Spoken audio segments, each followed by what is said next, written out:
Iwalay na sila. Sabi mo ex na. Kasi Ha? pinagpit kami ng lalaki tapos inuwi ko lang malawaging husband ko. Tapos?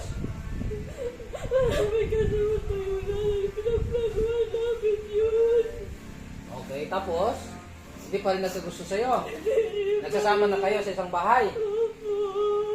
Na hindi na problema nitong babae nito, kundi ng lalaki ang may problema doon. Ano mang kasalanan nito? Bakit ang lalaki mo ngayon ay gusto pa rin ito? Ha? Gusto pa rin siya?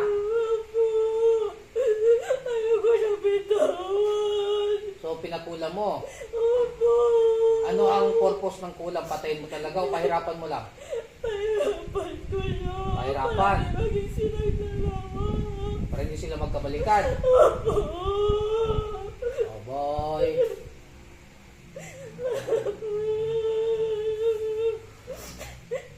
Pero matagal na kayo nagsasama ng lalaki na yan. Matagal na. May anak na kayo. Wala po. Nag-ampun na lang po. Nag-ampon ka lang. Paano mo nasabi na hindi ka mahal ng lalaking yan? Eh, nagsasama naman kayo. Hindi ko siya Ano? galit po siya sa akin. Galit siya sa'yo. Okay. Sige, 10,000 binayaran mo. O, tawagin ko daw yung gumawa. Okay, tawagin ko yung gumagawa.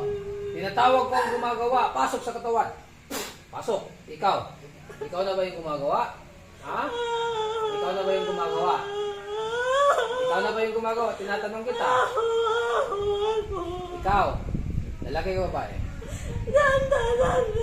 Ha? Danda. Ano? Danda. Babae. Ilang taon ka na? Ilang taon ka na? 40 plus na po. 40 plus ka na. Anong ginawa mong pamamaraan dito? Paano mo ginawa ang kulang dito? Sabihin mo, explain mo sa akin. Paano? Hindi ko siya pinapatulog sa gabi. Tapos? Masakit ko ulo yan. Paano nga? Anong gamit mo? Manika. Ano? Manika. Paano? Sa picture niya, sa pangalan niya, ano? Paano? Sa picture yan. Tapos, nilusukan mo. Opo. Ang sakit na. Hindi ka ba natatakot sa Diyos? Kay Allah? Ha? Eh, bakit mo ginagawa yan? Bakit mo ginagawa yan kung may takot ka? Alam mo bang malaking parusan yan? Ha? Alam mo bang Hindi ko na ulitin. hindi mo na ulitin? Bakit mo ginagawa yan? Hanap buhay mo na siguro yan. Ay, tapos hindi mo na ulit. Hanap buhay mo na pala. Niloloko mo ba ako? Ha? Niloloko mo ako? Ha? Niloloko mo ko hindi? Oh. Bibitaway ko na. Oh. Gamit itong kamay, tanggalin mo lahat ng nilagay mo sa kanya. Baklasin mo, mula ulang ng paa. Bilisan mo.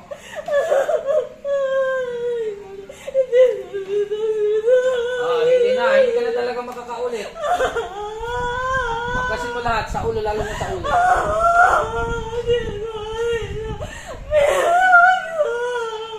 Bitiwan mo, tanggalin mo lahat. Kunin mo yan lahat. Ano may kinukuha mo? Mga karayom. Kunin mo yan. Itusok ko yan sa ulo mo. Wag sa ulo, sa mukha talaga. Gusto mo, ibalik ko yan sa mukha mo. Itusok ko yan sa mukha mo.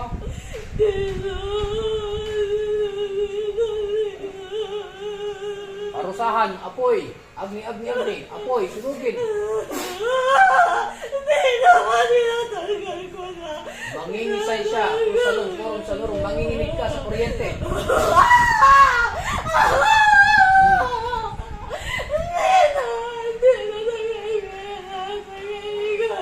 Tanggalin mo lahat.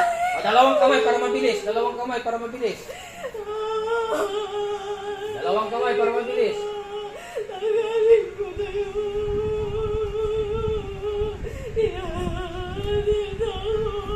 Marami ka nang napatay? Wala ka pang napatay? Totoo yan, sinasabi mo?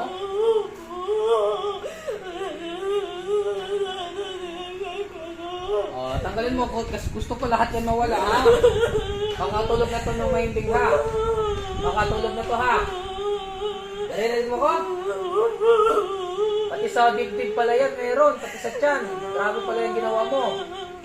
Lahat, buong katawan pala yan. Kunin mo yan lahat. Baka sa masilang bahagi may nilagay ka pa. Abay, langya ka. Grabe naman to, pahihirap na binigay mo sa babang ito. Oh, hindi ka na talaga makakaulit. Alam mo bakit? Papatay na kita. Gusto mo nang mamatay? O, bigyan mo ko ng dahilan para di kita patay. Hindi ko na uulitin kahit pabalik pa yung babae sa'yo. Hindi ko na uulitin. Kahit bayaran ka pa 1 milyon. Hindi na. Paano kung ibang tao naman? Hindi na po. Ibang tao magpagawa sa'yo. Hindi na masyado na masakit ko yun. O, masakit talaga yan. Dagdagan pa natin. Pantaks!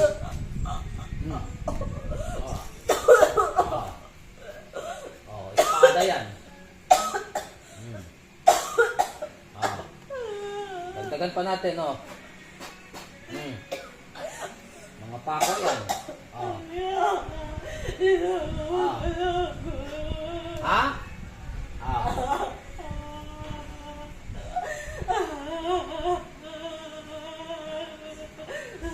Uulit ka pa, hindi na. Hindi na talaga. Diyos na bahala sa iyo. Mawalan ka ng kapangyarihan mula ulo kang paa. Sa iyong espiritu. Pati yung mga gabay mong mga demonyo, mga jinn, kung ano man yan, itapon ko kayo sa lahat sa impyerno. Santos Dios, Santos Fortis, Santos Immortalis, Miserere Nobis. Diyos na bahala sa iyo. Gusto ko lamang ay mailigtas ang babaeng ito. Diyos na bahala sa iyo. Itatapon ko kayo sa impyerno.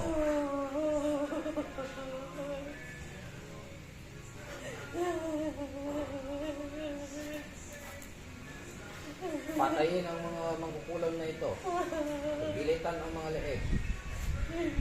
Pati ang nagpagawa, Diyos na bahala. Dalawa kayo. Allahu Akbar.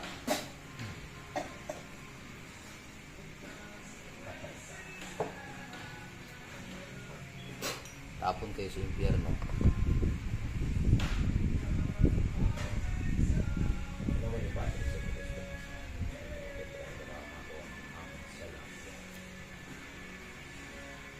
Kapag mo ko ng karakteristik ng karakteristik na dumutong sa akin ng karakteristik ng karakteristik ng hawa, akilaran sa karakteristik ng karakteristik sa karakteristik ng karakteristik ng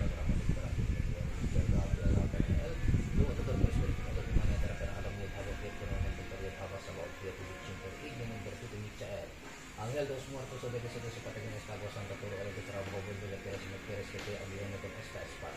Aguilan ka rin na ito sa antes, si signo retrato ng este soplo sa frente mo, bigla las trata de mis pies, o serás atormentado por el fuego sagrado, y evaporate de los perfumes que yo quiero. Que el agua vuelva al agua, que el fuego arda, que el aire se pone que la tierra quede sobre la tierra. Por la virtud del pentagrama que esta estrella matutina, en el nombre del tetragramatum que está escrito en el centro de la luz de luz. Amén, amén, amén.